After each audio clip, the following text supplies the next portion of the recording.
Je m'appelle Ariane, ici je vous emmène dans mon univers, des conversations avec d'autres thérapeutes, des récits de vie et des épisodes plus personnels où je partage ma vision et ma manière d'accompagner.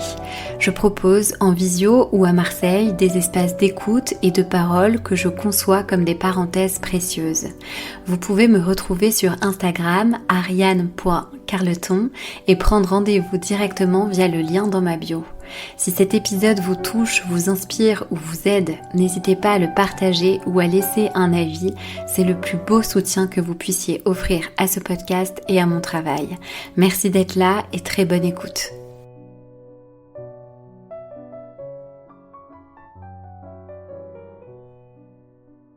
J'aime écouter, poser des questions, percevoir le timbre unique et particulier de chacun et surtout le mettre en avant.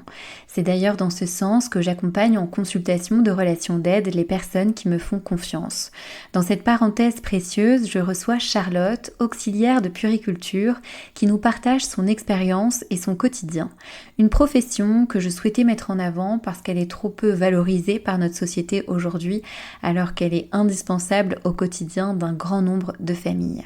Ce podcast s'adresse à celles et ceux dont cette vocation intrigue, à celles et ceux qui l'exercent déjà peut-être, ainsi qu'aux jeunes parents et futurs parents, à toutes celles et ceux qui souhaitent mieux comprendre l'univers de la petite enfance. Je remercie Charlotte pour sa confiance. Bonjour Charlotte, je suis ravie de te recevoir sur mon podcast. Je vais te faire une confidence. Dernièrement, je gardais des enfants, j'étais en train de leur lire une histoire et j'ai adoré leur concentration, leur curiosité, leurs questions, leur présence et je me suis dit « Oh, mais ce moment est très simple, mais je trouve qu'il n'y avait rien de plus mignon et beau ». Tu es auxiliaire de puériculture depuis 12 ans, donc je pense que c'est pas à toi que je vais apprendre que les enfants méritent notre présence et notre attention. On va justement en parler aujourd'hui dans cet épisode de podcast et j'aimerais bien rappeler qu'on sait aussi que les conditions de travail en crèche sont pas forcément faciles et sont de plus en plus précaires. Et dernièrement, je faisais la rencontre d'une autre auxiliaire qui me disait, qui était plus jeune et qui me disait, bah moi si j'avais un enfant, je le mettrais absolument pas en crèche. Donc ça pose forcément des questions de santé et d'utilité publique. Mais pour ce podcast et cet épisode, j'ai envie de regarder du bon côté, du côté des gens qui aiment ce qu'ils font, qui défendent aussi ce qu'ils font et qui se remettent en question et qui proposent peut-être des alternatives et des solutions. Donc aujourd'hui, toi, tu souhaites mettre à profit ton expérience avec peut-être le projet d'une création de podcast, peut-être autour du coaching à la parentalité. Et bien, la première question que j'aimerais te poser, c'est toi, qu'est-ce qui t'a donné envie déjà, il y a quelques années maintenant, de prendre cette voie, de choisir ce métier ? Est-ce que pour toi c'était une évidence ou c'était un hasard ? Je pense que c'était une évidence puisque j'ai été tata très tôt. J'ai été teinte très tôt à l'âge de 11 ans. Okay. Donc j'ai un petit peu grandi avec mes neveux et nièces, sachant que j'en ai 10. C'est énorme. C'est énorme.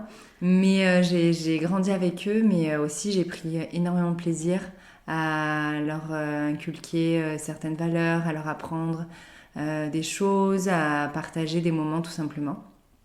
Et je me suis orientée vers ça assez tôt. Pour moi, l'école, c'était pas mon truc. Et quand je fais cette formation, je me suis éclatée. J'étais contente d'aller en cours, contente aussi d'être en stage. J'ai travaillé en chirurgie pédiatrique, en néonate. Trop bien. Et franchement, je me suis vraiment régalée. Que ce soit auprès des enfants ou auprès des parents. Vraiment à faire de l'accompagnement à la parentalité, sur l'allaitement, sur les bains enveloppants, tout ça. Je me suis régalée et ça fait 12 ans aujourd'hui que je fais ce métier. Et je suis toujours très heureuse d'aller travailler. Et même si un jour je peux ne pas avoir le moral, du fait de travailler avec les enfants, ils sont des êtres très, très sains, très vrais. Donc ça peut qu'apporter beaucoup de joie, de bonheur et d'amour. Puisque même eux, ils ressentent quand on va pas bien, ils viennent vers nous faire des câlins, quoi. Wow. Donc franchement, je m'estime chanceuse de recevoir autant d'amour tous les jours. Parce que ce métier aujourd'hui, il est peu valorisé dans la société. On n'encourage pas forcément à prendre ces voies-là. Est-ce que tu sais pourquoi ? Oui, je sais pourquoi. Déjà, c'est un métier qui demande beaucoup d'investissement physique. Il faut savoir qu'on est tout le temps au sol, notre dos, c'est très dur parce qu'on porte des enfants de 13, de 15 kilos toute la journée. On a des mouvements répétitifs. Et puis le bruit. Le bruit, ce qu'il faut savoir, c'est que le bruit qu'on peut avoir, par exemple, dans une section bébé avec 17 bébés, ça équivaut à un décollage d'avion. Ah ouais? Ouais. On va avoir des tendinites, on va perdre de l'audition. Et puis, c'est quand même beaucoup de vigilance. Il faut être tout le temps aux aguets. Et aussi, ça peut aussi mettre les nerfs à rude épreuve, parce que quand il y a des enfants qui sont mignons, c'est chouette. Qu'il y a des enfants qui sont plus compliqués, parce qu'il faut savoir que nous, on doit être apte à s'occuper d'enfants handicapés, atteints de handicap, que ce soit mental ou physique, donc avec un groupe en plus. Donc ce qu'il faut savoir, c'est qu'une auxiliaire doit avoir 8 enfants qui marchent et 5 qui ne marchent pas, à sa charge. Donc attends, 8 enfants oui. Qui marchent. Oui. Et 5 qui ne marchent pas. Et 5 qui ne marchent pas. Pour voilà. la journée. Pour la journée. Est-ce que c'est vraiment possible ça? Enfin, vous le faites, mais... On le fait, et sachant qu'en ce moment, ils parlent d'augmenter à 12 enfants qui marchent. C'est énorme. C'est énorme. Il faut toujours garder son sang-froid, ne pas crier. Donc il faut être vraiment dans le self-control constant. Et quelles sont les qualités pour exercer ce métier? Déjà de la patience. Ouais. Voilà, une énorme patience. Faut tout simplement, je pense, avoir un peu de psychologie, un peu de logique, c'est-à-dire se mettre à la place de l'enfant pour bien agir. Ça, et surtout laisser un peu ses émotions à la maison et être là dans son entièreté. Je pense que pour faire ce métier, le faire bien, il faut absolument faire des formations, faire des conférences, se renseigner. Il y a un site qui s'appelle Yapaka qui est très chouette aussi, où il y a pas mal de pédopsies qui parlent de certains sujets, comme par exemple les écrans. Donc nous déjà, ça va nous aider déjà dans notre travail quotidien, dans la gestion de l'enfant, et aussi à garder une bonne posture, ce qui est très important. Parce que selon notre éducation, ça peut changer notre manière de travailler. Et ça, non. On doit normalement avoir tous la même manière de travailler. Et aussi, ça peut nous aider à comprendre l'enfant, comprendre pourquoi il réagit comme ça et comment réagir face à un événement. Pouvoir aider les parents parce que nous, on est là pour les soutenir. Et quand il y a pas la bonne méthode. C'est important, je pense, d'aider les parents et de les orienter vers ce qu'il y a de mieux. Quel conseil tu donnerais aux parents au moment de déposer justement leur enfant à la crèche et au moment de les récupérer, puisque tu as dû en voir des parents défiler. Oui. Mais peut-être à quelqu'un qui peut-être va mettre son enfant à la crèche, qui peut être aussi très angoissé à cette idée. Il y a cette notion de séparation aussi. Par rapport à tout ce que tu as pu observer, quels seraient les conseils que tu aurais à donner? Déjà, une séparation, c'est très difficile. Pour l'enfant et le parent. Pour l'enfant et le parent, surtout le parent, je pense. Vraiment, ce qui va faire que ça va bien se passer, c'est aussi comment le parent met son enfant. Est-ce qu'il est en confiance? Est-ce qu'il a réellement envie de laisser son enfant? Est-ce qu'il va travailler à contre-cœur? Tout ça, ça entre en jeu. Donc, vraiment, si le parent... il a envie de laisser son enfant, qu'il est dans des conditions de sérénité, où il est en confiance, et que la passation se fait rapidement le matin, où les transmissions sont vraiment claires et honnêtes, ça va bien se passer. Voilà. Si par contre ça dure dans le temps, donc ça veut dire qu'on met longtemps à laisser son enfant, on n'a pas envie de le donner. Okay. On a envie qu'on nous l'arrache des bras parce qu'on n'est pas prête à le donner. Ça va vraiment changer la journée et la séparation. L'enfant, il va se baser sur les émotions de ses parents. Un papa qui n'est pas en confiance, qui n'a pas envie de le laisser, l'enfant, il va pleurer. Il va être un peu en colère parce qu'il sent que son père non plus n'a pas envie.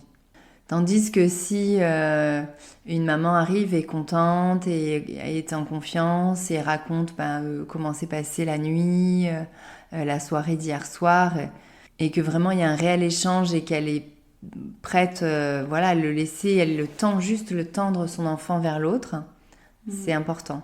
Par exemple, un papa qui va garder l'enfant vers lui, ça dit beaucoup de choses. D'accord. Voilà. Que s'il le met vers nous, c'est différent. Donc, moi, je dis juste, faut que ce soit rapide, faut que ce soit sincère, très important.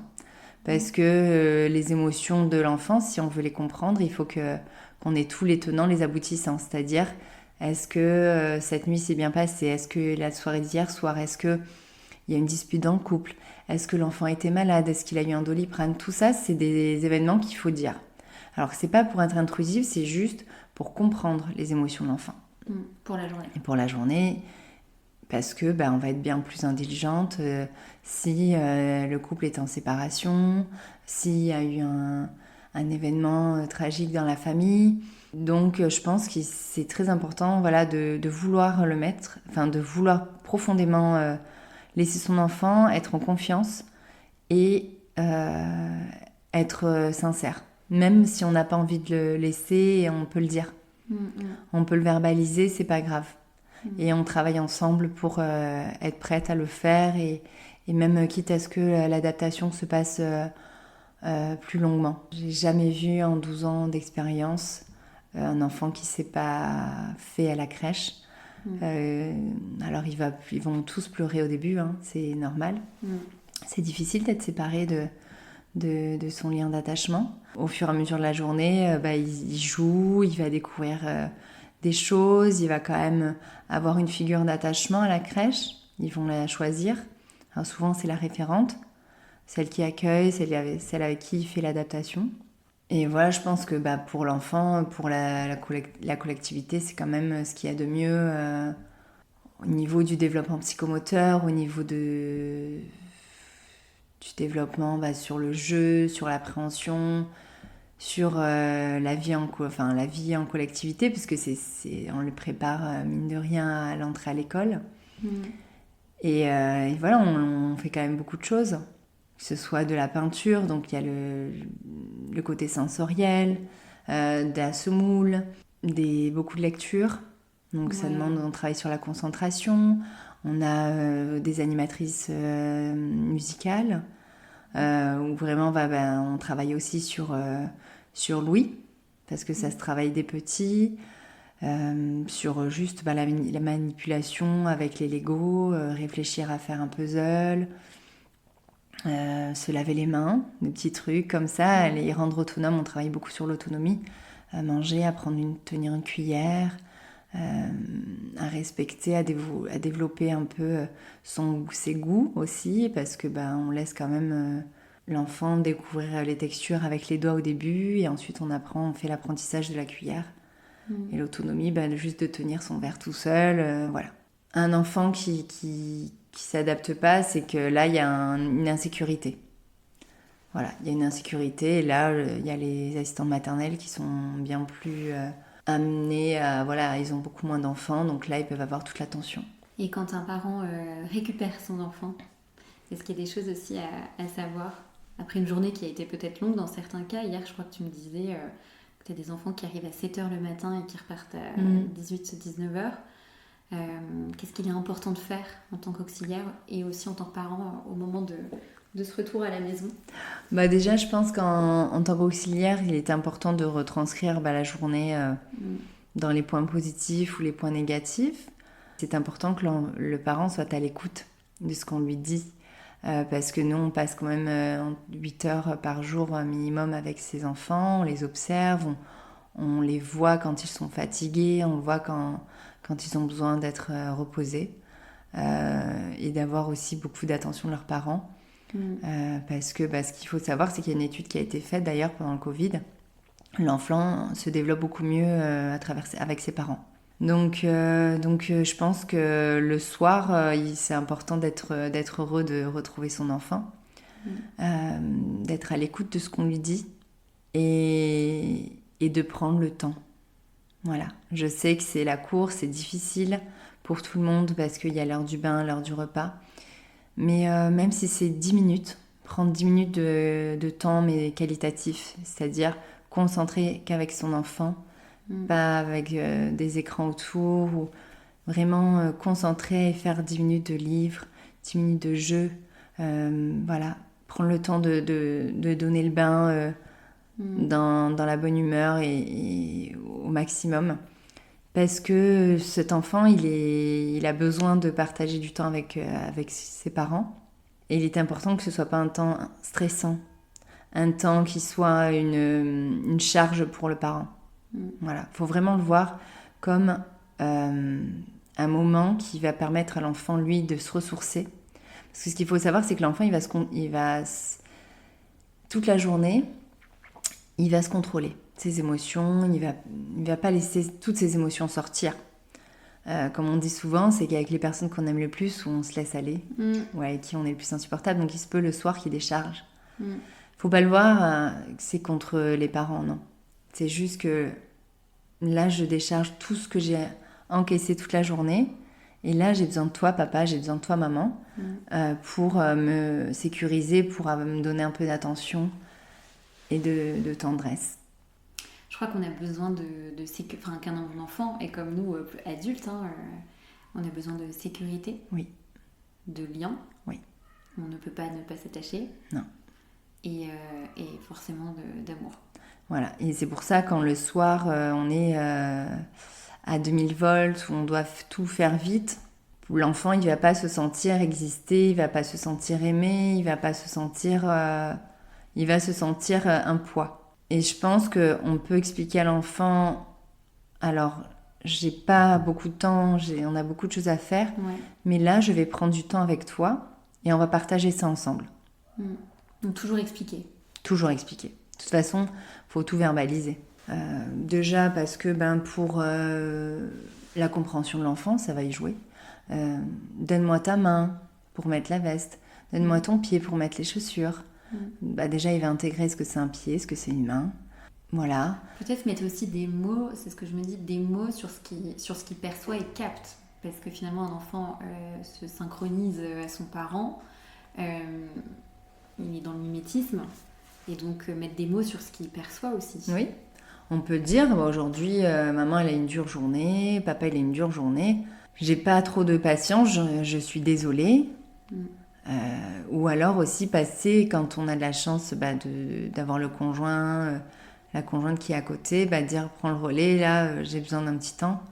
Mais lui dire, c'est pas contre toi. C'est juste qu'aujourd'hui, maman, papa, il est fatigué, il va pas avoir trop de patience, j'en suis désolée, mais on va faire 5 minutes ensemble, où on va se poser. Voilà, il faut pas hésiter à respirer ensemble, à pouvoir faire quelques mouvements de yoga le soir avant le coucher. Mais ce qui est très important, c'est surtout d'avoir des rituels. Le rituel, ça va rassurer. Ça va rassurer l'enfant. Et ça va être son moment à lui. Son moment à vous. Parce que ça va être pas que son moment à lui, ça va être un moment de partage. Où vous allez pouvoir lui apprendre des choses. Où vous allez pouvoir l'observer, voir comment il réagit. Vous allez pouvoir un moment de tendresse aussi. Parce qu'on fait tout vite aujourd'hui. On a une vie à 2000 à l'heure. Et avoir ces 10 minutes où on est posé, où on est à l'écoute et il n'y a rien d'autre autour, c'est très important. Très, très important. Et tout à l'heure, je lisais une phrase qui disait que la tendresse qui n'a pas été donnée enfant condamne l'adulte à la survie et à l'hypervigilance. Oui. Il y a déjà des enfants qui sont dans cet état-là tout jeunes. Tu l'observes comment, ça ? Ça va être un corps assez rigide, pas souple. Ça va être un enfant qui va être très, très timide face à un câlin. Il va avoir envie, mais il va sortir la langue parce qu'il n'ose pas. Il y a déjà beaucoup de pudeur. Normalement, un enfant, il fonce. Ouais, il se connecte à l'autre. Voilà, il se connecte à l'autre. Il ne réfléchit pas. Le cerveau est fait aussi pour se consacrer aux autres. Il laisse parler ses émotions. Ouais. Et ces enfants-là, non. Ils vont réfléchir, ils vont pas oser venir vers l'autre, vraiment beaucoup de pudeur. Et d'ailleurs, quand on les prend, il y a un câlin, on sent le corps qui est assez rigide, qui est pas à l'aise.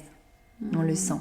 Et ça va être juste, par exemple, lors du sommeil, on va pouvoir le voir à sa posture, s'il est détendu ou pas. Tout ça, ça y joue aussi. Un enfant qui va accepter qu'on l'aide à dormir, d'autres non. Et après, il se peut qu'ils choisissent une personne avec qui ils vont être plus à l'aise. Et qu'ils arrivent, que cette personne et l'enfant a une telle connexion qu'elle arrive à ouvrir l'enfant vers plus de tendresse. Est-ce que tu remarques la même chose pour des enfants qui seraient trop couvés? Cette même vigilance ou raideur vis-à-vis de l'autre qui n'est pas son parent? Je ne crois pas. Ceci dit, des enfants trop couvés, c'est-à-dire où il y a beaucoup trop d'attention, où toute l'attention est sur eux, là, ça va être des enfants qui vont être toujours dans la demande de l'adulte, à la demande de l'adulte, où ils vont pas jouer avec les autres enfants. Ils vont toujours être aux aguets de ce que dit l'adulte, de ce que fait l'adulte, mais ils vont pas être trop dans le jeu. Donc ça aussi, donner la place à l'enfant, d'être un enfant, c'est extrêmement important, très important. Un enfant, il doit pas, il y a des sujets qu'il doit pas, on ne doit pas lui demander son avis. En tant qu'adulte, on est censé savoir et comprendre tous les besoins de l'enfant et le sécuriser. Mettre des règles, c'est pas être strict, c'est vraiment juste lui apporter un cadre de sécurité. Dire, je suis là pour ta sécurité. Si je te dis ça, c'est parce que moi je veux ton bien et je veux pas que tu te mettes en danger. Voilà, c'est moi qui décide. C'est moi l'adulte, je suis à même de répondre à tes besoins. Tu es trop petit encore pour le faire. Voilà. Quand tu seras plus grand, tu pourras. Là, maintenant, non. Ce sont nous, tes parents, qui sont là. On est là pour toi. On est là pour ça. Donc l'absence de règles, ce serait un abandon aussi. Et oui. Une forme d'abandon. Exactement. De toute façon, on peut le voir, que l'absence de règles, ça met des parents en grande difficulté. Et l'enfant aussi, puisque il va pousser à bout pour être sécure. Il va avoir besoin de ça. Que ce soit une auxiliaire, que ce soit les parents ou les grands-parents, il va pousser à bout pour avoir ses règles. Parce que les règles vont le rassurer. Ça veut dire, ok, on m'aime. On me laisse pas faire tout ce que je veux. On m'aime, on veut que je sois en sécurité. Voilà, j'existe. Mais on pose un cadre et c'est réconfortant. C'est pas, en fait, faut pas le voir comme si on fait la police et c'est difficile à faire. Bien sûr, c'est difficile à faire de répéter constamment les mêmes choses. Mais l'âge de 2 ans, par exemple, c'est l'âge du Terrible 2. Ça commence à 2 ans et c'est là où justement ils cherchent l'opposition. Ils sont dans l'opposition. Mais c'est aussi une quête où on a besoin d'être en sécurité, on a besoin d'être couvé et encadré pour bien grandir. Est-ce qu'il y a des anecdotes? Est-ce que tu aurais quelques anecdotes à nous partager où tu t'es dit non mais là c'est pas une bonne façon de faire auprès du parent, sans juger évidemment? Oui, bien sûr. Une chose toute bête, c'est comment on va qualifier son enfant. Si on va dire « Ah non, mais mon enfant, il est méchant, lui, de toute façon, il est dur », l'enfant va juste se calquer sur ce qu'on dit de lui et il va agir de cette sorte. Si on vient chercher son enfant le soir et qu'on dit « Ah ben, je viens chercher la chose » ou « Je viens chercher le diablotin », quelle horreur. Ok. Si on vient vous chercher, qu'on vous dit ça, est-ce que vous avez envie de partir avec cette personne? Non. Je ne crois pas. Voilà. Il y a toute cette forme-là de ne pas étiqueter l'enfant. Voilà. Et ça, je pense que c'est beaucoup trop ancré dans les mœurs. Nos parents étaient assez durs à ce niveau-là. Et je pense que s'il y avait une chose à changer, c'est ça, ne pas étiqueter. Ne pas dire « Ah non, mais de toute façon, Il est comme ça. c'est pas la peine, elle mange rien, elle va pas aimer. C'est pas la peine, elle va pas manger. Bon, ben, pourquoi faire l'effort? Parce qu'on dit qu'elle est comme ça et que de toute façon, elle ne changera pas. Donc, de toute façon, l'enfant va juste se baser sur ce qu'on dit de lui. Si on lui dit qu'il est beau, il va se sentir beau. Si on lui dit qu'il est méchant, ben, il va réagir de manière à être méchant. Il va juste se calquer sur les dires de ses parents, puisque c'est sa figure d'attachement, c'est ses yeux, évidemment. Je pense que il faut juste se mettre à la place de l'enfant, tout simplement. C'est vraiment pas compliqué. S'il faut se mettre à sa place. Si on nous parle de cette manière-là, si on est négatif, si on nous crie dessus pour nous dire de venir ranger notre chambre, est-ce qu'on va le faire? Est-ce qu'on va avoir envie de le faire? Non. Si on nous dit « Allez champion, viens m'aider, on va ranger la chambre et tout, on va la faire toute belle, on va tout faire, tu vas voir et tout, ça va être trop cool », bah, il va avoir envie de venir la ranger sa chambre avec son papa ou sa maman. Et ça va être un moment de partage et ça va pas être un moment qui va être lourd. Si on lui dit « Allez, on va se régaler ce soir, on va goûter plein de choses, c'est trop cool, t'es pas obligé de manger, mais on goûte », tu vas voir, et puis lui inculquer aussi dans la préparation. Ouais, la responsabilisation. Allez, voilà, viens casser un œuf, viens mélanger ci, est-ce que toi tu peux mettre le sel? Déjà, il va juste visualiser qu'est-ce que le sel, qu'est-ce qu'une tomate, qu'est-ce qu'un poivron. Et il va sentir, découvrir, toucher. Et puis, il va être fier de lui, d'avoir participé à l'élaboration du repas. Et puis, peut-être que ça lui donnera encore plus envie de goûter. Et puis, faut pas stresser. S'il n'a pas envie de manger, c'est pas grave. Un enfant ne se laisse jamais mourir de faim. Il mangera mieux demain. Alors oui, s'il y a un problème de poids, je peux comprendre le stress des parents. Et là, vous donnez ce qu'il aime et c'est pas grave. Voilà. C'est pas équilibré, c'est pas grave. Il mangera mieux plus tard. Et puis après, il y a plein de solutions aussi.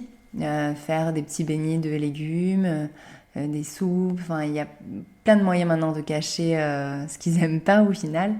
Mais il faut vraiment amener le positif dans l'éducation. Je pense que c'est important et ne pas étiqueter, voilà. Vraiment, ne pas étiqueter, c'est pour moi la priorité. Et en tant que professionnel, parfois on le fait. On le fait. Il y a des choses que tu as pu aussi observer. Bien sûr. On n'est pas parfaite. On a notre éducation, on a nos défauts. Et malheureusement, oui, on va vite étiqueter des enfants. Alors nous, en tant que professionnels, non, on a quand même... on doit garder déjà une distance et puis ne pas... Neutralité. Oui, voilà, il faut être très neutre. C'est important d'être neutre dans notre travail, d'être juste, que ce soit avec tous les enfants. C'est très important. Et on doit être là pour eux, pour les rassurer, pour leur apporter du bien-être, pour vraiment faire en sorte à ce qu'ils se développent au mieux et qu'ils passent une belle journée. C'est ça le but. Voilà. Nous, on n'est pas là pour les juger, on n'est pas là pour les étiqueter, pour les incriminer à longueur de journée, non. Moi, il ne veut pas manger, c'est pas grave. Il a besoin de dormir 3 heures, il dort 3 heures. S'il n'a pas envie de faire un jeu ou de la peinture, c'est pas grave, il le fait pas. Je vais lui proposer autre chose. Ce qui compte vraiment, c'est on soit à l'écoute de ses besoins et qu'on y réponde au mieux. Voilà. Avec un cadre. Avec un cadre parce que aussi il y a cet effet de groupe, la collectivité. Si on laisse faire un enfant à table à jeter toute son assiette par terre, il y a toute la table à faire la même chose. Donc c'est important d'apporter un cadre parce que ça va créer un moment beaucoup plus dans la sérénité, ça va être plus agréable. On va pouvoir échanger, discuter. Voilà. Et quel conseil tu donnerais à des jeunes auxiliaires qui arrivent justement dans cet environnement nouveau pour elles en tout cas? Le conseil que je donnerais, c'est déjà, avant de faire ce métier, il faut être bien dans ses baskets. Déjà. Pas avoir de préjugés. Parce qu'on n'est pas là pour juger, on est là pour accompagner. Ouais. Avoir beaucoup de sérénité en soi et d'être quand même maternante parce que c'est très important, ils en ont besoin. Ça reste des bébés. Ils ont besoin d'être câlinés, d'être écoutés, d'avoir de l'attention et d'avoir de la patience, beaucoup de patience. Voilà. Vous avez Faut une pas prendre les sans. responsabilité immense. Oui, parce que un enfant, il arrive le matin, il est en bonne santé, il faut le rendre le soir dans le même état. Malheureusement, on ne peut pas être de partout, donc il y a des morsures, il y a des coups. Il m'est arrivé d'avoir une dent cassée, une petite fille qui est tombée. Ça, c'est des événements qui sont très difficiles pour nous à gérer, puisqu'il se peut que pendant qu'on soit en train d'endormir un enfant, 2 enfants à côté trébuchent et tombent ou se mordent pour un jeu. Comme on est une pour 8 ou une pour 5, c'est très difficile même si on court, on arrive trop tard. Je trouve que tu as vis-à-vis de ça, que tu as de la compréhension de la part des parents. Pas toujours. Qui voient justement les conditions dans lesquelles vous travaillez. Pas toujours. Après, faut pas moi je leur en tiens pas rigueur parce qu'ils ne sont pas là avec nous la journée. Nous, ils nous voient le matin où c'est calme et le soir aussi où c'est calme. Il y a pas tout l'effectif n'est pas arrivé. Donc le matin, on a du temps, on est assise au sol. De toute façon, les parents, ils nous voient un peu comme des tatas, des animatrices. Ils pensent qu'on joue toute la journée. Seulement, nous, on a un planning, on a des horaires à respecter. Parce que y a une logistique derrière. On n'est pas en nombre le matin, on n'est pas en nombre le soir. Le midi, on doit manger à telle heure parce qu'après, la cuisinière s'en va. Et parce qu'après, il faut se relayer pour les siestes et tout ça. Donc, nous, on a un planning à respecter, à tenir. Et malheureusement, non, le parent n'est pas là la journée pour voir tout ce qu'on fait.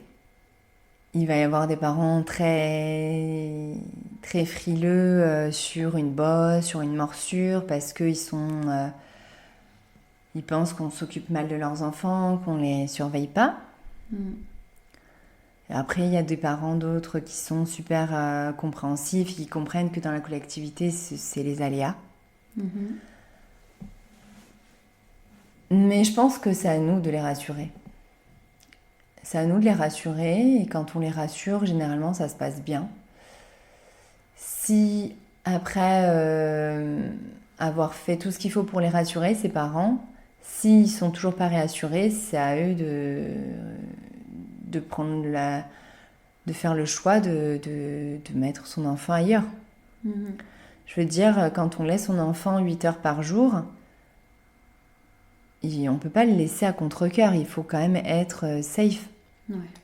C'est important, il faut faire confiance, parce que passer ses journées dans le stress en disant non mais elle s'occupe pas bien de ma fille, elle s'occupe pas bien de mon enfant, il va lui arriver des tas de choses, ou c'est être tout le temps suspicieux. Alors j'ai déjà eu des parents très suspicieux. C'est pas une vie. C'est pas possible. Déjà pour l'enfant, pour le personnel, puisque nous on est qualifiés quand même. On n'est pas, on vient pas de la rue. On est qualifiés. C'est un souhait de faire ce métier-là. Donc, il faut vraiment, je pense que dialoguer ensemble, comprendre pourquoi on n'est pas rassuré. Est-ce qu'il y a eu des antécédents, est-ce qu'il y a eu des choses. Et puis, on peut après proposer aux parents de venir une matinée en immersion, de voir comment ça se passe. Généralement, ils le voient lors de l'adaptation. On fait une adaptation sur 1 semaine. Donc, les 3 premiers jours, les parents sont présents. On peut voir notre quotidien, même si ça dure que 2 heures. Ils peuvent voir un petit peu notre méthode de travailler, notre façon d'être, et voilà. Et est-ce qu'il y a quelque chose qui continue de t'étonner chez les enfants et qui te donne envie de continuer aussi ce métier ? Ouais. Les enfants, vraiment, c'est tout, chaque jour beaucoup d'étonnement, beaucoup de bonheur, beaucoup d'amour, énormément d'amour. Et ils sont tellement drôles. Tellement, tellement drôles. Les échanges qu'ils peuvent avoir entre eux. J'ai eu la chance de mettre en place une section de multi-âge qui s'appelait La Petite Famille. Et on avait des enfants d'âge mélangé. Des bébés, des moyens, des grands. Et ça, fallait voir à quel point les grands, ils étaient soucieux du bien-être des bébés. Très maternants d'ailleurs. Et il fallait voir le comportement plutôt des bébés qui étaient très, très coquins avec les grands. Alors piquer les doudous, ce genre de choses, les échanges qu'il pouvait y avoir. C'était très intéressant, c'était très drôle, très très drôle. Mais on peut voir que quand même, dès le plus jeune âge, il y a quand même de l'empathie chez certains enfants. Dès qu'ils voient que l'enfant est plus petit, ils vont être plus doux. Alors pas tous, mais moi, j'ai vécu beaucoup de moments qui m'ont très étonnée. Même leur facilité à comprendre l'humour. Ouais, ça c'est dingue. On dit qu'un enfant ne comprend pas la négation et que c'est important de ne pas utiliser la négation justement pour lui parler. Mais l'humour, ils le comprennent. Face à l'intonation qu'on va mettre, c'est vraiment... c'est génial. Et qu'est-ce qui t'a donné envie de créer prochainement ton podcast autour d'un éventuel coaching à la parentalité? Et tout simplement, c'est que aujourd'hui, les parents, ils ont aucun accompagnement. Ils sont livrés à eux-mêmes, avec cette vie à 2000 à l'heure entre le travail, la vie de couple, la vie de famille. Les pédiatres, ils n'ont pas le temps de donner des conseils, ça reste très rapide. Un psy, ça va pas être la personne idéale pour répondre à des questions d'éducation, sur le sommeil, sur l'alimentation, sur pour le quotidien. Au quotidien. Et nous, c'est notre métier. On sait quand même, on a beaucoup de savoir. Et je trouve ça dommage de ne pas le partager. Et aujourd'hui, voilà, j'ai juste envie de partager mon savoir, d'aider quand on a des doutes sur plein de choses.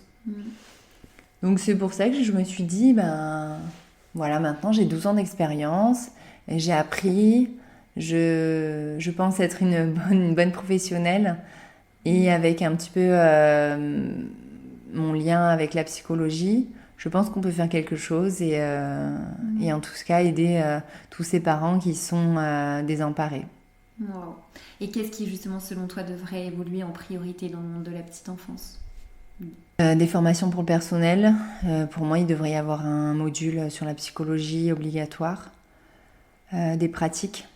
Animer des ateliers de pratiques professionnelles pour qu'on ait vraiment toutes les mêmes pratiques. Oui, voilà, des règles de base sur l'accueil, les transmissions du soir, sur les moments du change, sur les moments de repas, lors d'un conflit. Lorsqu'un enfant tombe.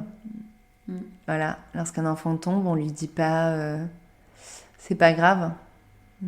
Voilà, parce que nous, quand on tombe, si c'est grave, on est agacé, c'est pas plaisant de tomber, on se fait mal.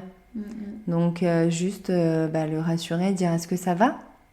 Tu veux me montrer où tu as mal ? Voilà, c'est tout ce qu'ils ont besoin. Et si déjà sur ces pratiques-là, on peut être homogène et réagir de la même manière, c'est déjà très chouette. Voilà.